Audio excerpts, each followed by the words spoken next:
গীবতের ভয়াবহতা জানার পর চেষ্টা করি দূরে থাকার, কিন্তু কিছুদিন পর আবার গীবত হয়ে যায়। এখন গীবতের তওবা কিভাবে করব? এর থেকে দূরে থাকার উপায় কি? আপনারা গীবত কাকে বলে চিনেন তো? নবী সাল্লাল্লাহু আলাইহি সাল্লাম বলেছেন, আতাদরুনা মাল গীবাহ, তোমরা কি জানো গীবত কাকে বলে?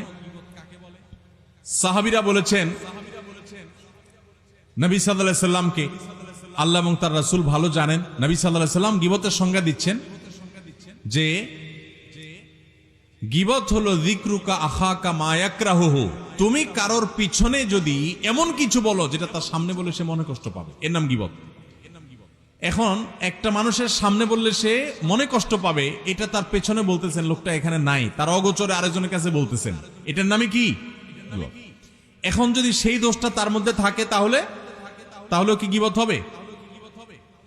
কি বলেন? গীবত হবে। আমাদের দেশে যারা গীবত করে, সবাই কম বেশি গীবত অনেক সময় হয়ে যায় আমাদের দ্বারা, আল্লাহ আমাদের মাফ করুক। গীবত করার ক্ষেত্রে কিছু লোক আছে যারা গীবত করে, গীবত করার সময় শয়তান তাদেরকে একটা মাসআলা সাপ্লাই করে। কি সাপ্লাই করে? একটা মাসআলা। কোন মুফতি সাহেব দেয় না, কে দেয়? শয়তানে। মাসআলাটা কি জানেন? মাসআলাটা হলো, আপনি যদি বলেন ভাই কারোর পিছনে সমালোচনা করা ঠিক না, ভাই গীবত করা খুব ভয়াবহ গুনাহ, ভাই কোরআনে আল্লাহ তাআলা এটাকে মৃত ভাইয়ের গোশত খাইলে যেরকম অপরাধ, নোংরামি, এটাকে সেরকম বলেছেন, এবং গীবত পরিষ্কার হারাম, আল্লাহ তাআলা নিষেধ করেছেন। আপনি আরেকজনের গীবত করেন না, এটা বললে তখন ওই লোকরে শয়তান ওহী করে, শয়তান তার মাথায় দেয় বুদ্ধি, সে তখন জবাব দেয়, দেখেন ভাই আমি যেটা বলতেছি সত্য বলতেছি, আমি কোনো উল্টাপাল্টা মিথ্যা কথা বলতেছি না, আপনি চেক করে দেখেন।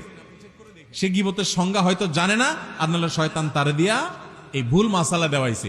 আরেকজনের পেছনে আপনি কোনো কথা বললেন, যে কথাটা সত্য, কিন্তু তার সামনে বললে সে কষ্ট পাবে, এটা সত্য হওয়া সত্ত্বেও কি হবে? গীবত হবে। আর যদি ডাহা মিথ্যা কথা বলেন আরেকজনের নামে তার পিছনে, তাহলে তো সেটা মিথ্যা অপবাদ, ওটা তো গীবতের চাইতে আরো ভয়াবহ। আবার শয়তান আরেকটা মাসালা শিখাই দেয় যারা গীবত করে তাদেরকে, সেটা কি জানেন? সেটা হলো, বলে যে ভাই যদি নিষেধ করে, ভাই কারোর পিছনে সমালোচনা করা উচিত না, বলে যে ভাই আমি তার সামনে বলতে পারবো, এরকম বেটাগিরি দেখায় না কিছু লোক। তো বলতে হবে, আপনি যদি এত বড় বেটাগিরি দেখেন না মানুষ হন, আপনি যদি এত বড় বেটাগিরি দেখানো মানুষ হন, তাহলে তার সামনে গিয়ে বলেন, পিছনে কেন বলতেছেন? ইসলাম বলে মানুষের প্রশংসা হবে পেছনে, আর তার ভুল ত্রুটির সমালোচনা হবে তার সামনে। ভালো করে শুনেন, মানুষের প্রশংসা করতে হবে পিছনে না সামনে? পিছনে।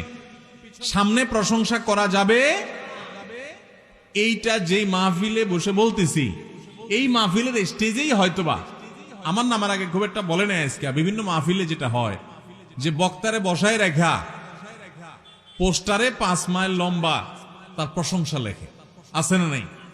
আলেম কুলের শিরোনমি মনি, কামেলে মোকাম্মাল, অমুকে তমুক, 3 মাইল লম্বা প্রশংসা লেখে।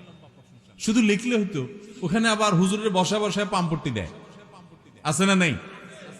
কি ওয়াজ মাহফিল এগুলা? এই ওয়াজ মাহফিল থেকে মানুষ কি ইসলাম শিখবে যে ওয়াজ মাহফিলে ইসলাম নষ্ট করা হয়, ধ্বংস করা হয়? মানুষের সামনে প্রশংসা করা পরিষ্কারভাবে হাদিসে নিষেধ। কারণ বসে বসে প্রশংসা শুনলে যে কোনো মানুষ কি করে? ফুলে। কি হয়? ফুললে বেশি অহংকারী হয়ে যায়, সে ধরাকে সরা জ্ঞান করে, সে মানুষকে মানুষ মনে করে না। এটা মানুষের, প্রত্যেকটা মানুষের ভিতরে হয় কম বেশি।